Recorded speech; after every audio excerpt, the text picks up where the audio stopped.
గురుభ్యో నమ. పుత్రదోషం.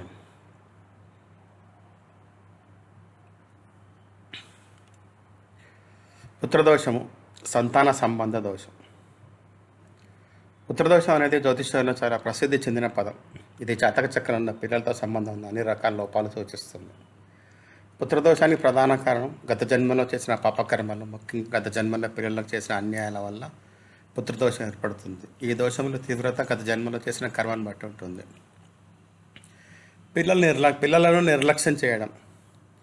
తల్లిదండ్రులు మనం చిన్నపిల్లలుగా ఉండగా చూసుకున్నారు. మనం పెద్ద అయ్యాక వాళ్ళని తగినంతగా చూసుకోలేము. అందుకే మనం పిల్లలు కోసం తల్లిదండ్రులు అవగానే మన బాధ్యత నెరవేర్చాలి. పిల్లలను పట్టించుకోకపోవడం అంటే అత్యంత దారుణమైన పాపం. అందుకే పుత్రదోషం ఉన్న వారికి పాప పరిహారంగా తీవ్రమైన వైద్య ఖర్చులు, పిల్లలు కలగకపోవడం, శిశువుని దత్తత తీసుకోవడం, ఇతర శారీరక లేదా మానసిక శ్రమలు రావచ్చు. ఈ దోషాన్ని వైద్యులు పన్ను వసూలు చేసే విధంగా అని చెప్పవచ్చు. ఎందుకంటే గత జన్మలో బిడ్డలను నిర్లక్ష్యం చేయడం ద్వారా ఆదా చేసిన ధనం ఇప్పుడు వైద్య ఖర్చుల రూపంలో వెళ్తుంది. పుత్రదోషం ఎలా కనిపిస్తుంది? పిల్లలు లేకపోవడం, పిల్లలు ఉన్నవారు మన జీవితానికి భారం కావడం,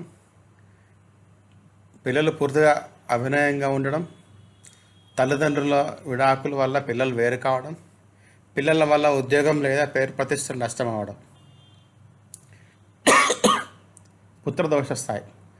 పుత్రదోషం తేలికపాటి నుండి తీవ్రమైన స్థాయికి ఉంటుంది. కొందరు శాంతకర్మలు పనిచేస్తాయి, కొందరు పనిచేయవు. మహర్షి పరాశర ఉవాచ: 5వ భావం అధిపతి, 6వ భావం, 8వ భావం, 12వ భావం ఉన్నట్లయితే అది అత్యున్నత స్థాయి పుత్రదోషం.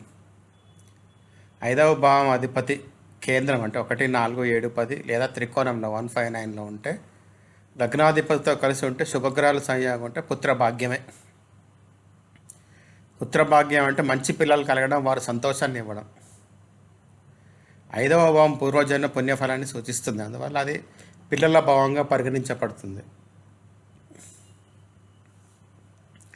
ప్రత్యేకంగా చూసిన కొన్ని పుత్రదోష ఫలితాలు. 5వ భావం అధిపతి దుస్థానంలో ఉన్నవారికి భారతదేశంలో సర్వసాధారణంగా కూతుర్లు కలుగుతారు. కొందరికి కొడుకులు కలిగిన వారి వల్ల బాధలు వస్తాయి. కొడుకు మానసిక శారీరక లోపాలతో పుడతాడు. ఒకరి కుమారుడు కలిగితే అనాథాశ్రమంలో బిడ్డను పోషించాలి, దోష నివారణంగా.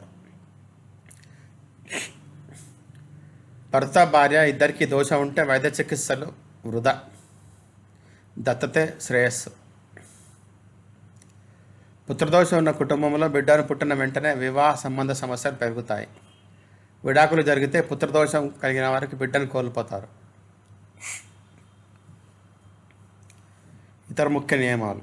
6వ, 8వ, 12వ భావం అధిపతులు 5వ ఇంట్లో ఉన్న పుత్రదోషం ఏర్పడుతుంది. 5వ భావం అధిపతి అస్తంగతం అయితే అంటే అది కూడా దోషమే. శివునికి అభిషేకాలు చేయడం, పాలు, చల్లని పదార్థాలు వంటి వాటితో శ్రాద్ధ కర్మలు మంచివి. నవాంశ, సప్తాంశ చక్రాలు కూడా పిల్లల ఫలితాలు కనిపిస్తాయి. క్షేత్రస్ఫుటము, బీజస్ఫుటము. మహిళల కోసము క్షేత్రస్ఫుటమును గణించాలి, పురుషుల కోసం బీజస్ఫుటను గణించాలి. వీటిని సప్తాంశ చక్రంలో పరిశీలించాలి. బృహస్పతి ప్రభావం. గురువు 5వ భావము లేదా 5వ భావాధిపతిని చూసినట్లయితే శుభం. పరిహారము, వైద్యం, పూజలు ఫలిస్తాయి. గురువు లేకపోతే పరిహారాలు ఫలించకపోవచ్చు, దత్తతే శ్రేయస్కరం. ఇతర గమనించాల్సిన యోగాలు. శని, బుధ పంచమంలో తీవ్ర దోష సూచన. 5వ భావం అధిపతి కేంద్ర త్రికోణాల్లో ఉంటే పుత్రభాగ్యం. 5వ భావంలో శుభగ్రహాలు ఉంటే సంతానం ఉంటుంది. 5వ భావంలో పాపగ్రహాలు ఉంటే సంతాన లాభం ఉండదు.